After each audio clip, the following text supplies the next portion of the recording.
লুকিয়ে লুকিয়ে ঈমান আনলো।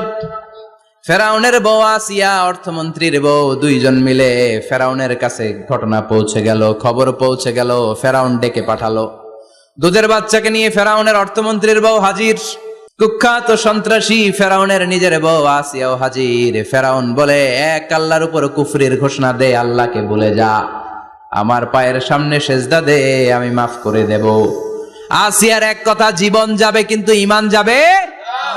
ফেরাউনের অর্থমন্ত্রীর স্ত্রীরও এক কথা, যে আল্লাহর কাছে আমরা মাথা নত করেছি, পৃথিবীর কোন শক্তির কাছে ওই মাথার নত হতে পারে না।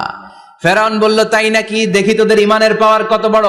অর্ডার করলো, বিশাল বড় পাতিল নিয়ে আসো, কড়াই নিয়ে আসো, কড়াই ভর্তি তেল গরম করতে শুরু করো। টকবক টকবক করে কড়াইয়ের মধ্যে গরম তেল। ফেরাউন বলে, ও অর্থমন্ত্রীর স্ত্রী, তোমারে অনেক ভালো জানতাম, এখনই আমার পায়ের সামনে সেজদায় লুটিয়ে পড়ো, আল্লাহরে ছাড়ো, আমি তোরে ছেড়ে দেব।